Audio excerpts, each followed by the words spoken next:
क्या आपने कभी सोचा है कि भगवान विष्णु सृष्टि के पालनहार होते हुए भी एक विशाल नाग के ऊपर ही क्यों शयन करते हैं? क्या यह सिर्फ एक पौराणिक कथा है या इसके पीछे कोई गहरा दार्शनिक और वैज्ञानिक रहस्य छिपा है? आज हम इस अनसुलझे रहस्य की परतें खोलेंगे।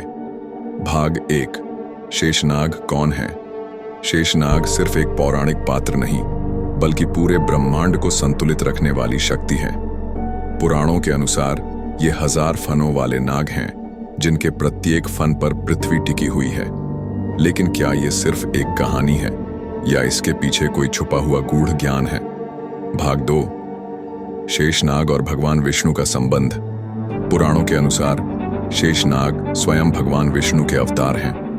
वे हर युग में विष्णु के साथ रहते हैं, कभी लक्ष्मण के रूप में तो कभी बलराम के रूप में। लेकिन सवाल यह है कि विष्णु को सोने के लिए पृथ्वी, आकाश या जल के अन्य स्थानों के बजाय नाग के ऊपर ही क्यों शयन करना पड़ता है? भाग 3।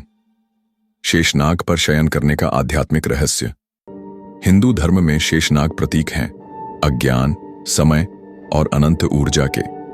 भगवान विष्णु का उन पर विश्राम करना यह दर्शाता है कि वे संपूर्ण ब्रह्मांड को अपने नियंत्रण में रखते हैं।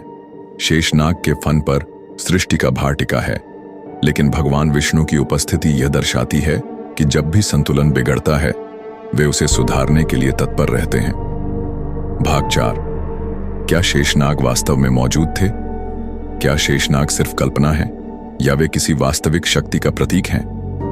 प्राचीन ग्रंथों में कई बार उल्लेख मिलता है कि नागलोक का अस्तित्व था और यह धरती के भीतर कहीं स्थित हो सकता है। आज भी भारत के कई मंदिरों में शेषनाग की मूर्तियां पाई जाती हैं, जो इस रहस्य को और गहरा बना देती हैं। भाग 5। शेषनाग और कुंडलिनी शक्ति का संबंध।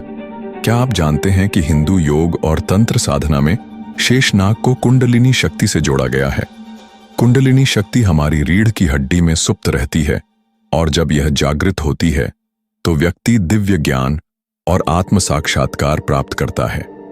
भगवान विष्णु का शेषनाग पर विश्राम करना दर्शाता है कि जब मनुष्य अपने मन पर नियंत्रण कर लेता है, तब वह ईश्वर की तरह स्थिर और शांत हो जाता है। भाग 6। शेषनाग का वैज्ञानिक दृष्टिकोण। आधुनिक विज्ञान भी नागों के अस्तित्व को लेकर हैरान है। दुनिया भर की कई प्राचीन सभ्यताओं में ऐसे रहस्यमयी नागों का उल्लेख मिलता है जो बुद्धिमान और शक्तिशाली थे। भारत, मिस्र और दक्षिण अमेरिका की संस्कृतियों में नागों को ज्ञान और शक्ति का प्रतीक माना जाता था। क्या यह सिर्फ संयोग है? भाग 7। क्या शेषनाग का अस्तित्व आज भी है? क्या शेषनाग सिर्फ पुराणों में हैं या वे आज भी किसी रहस्यमयी लोक में मौजूद हैं?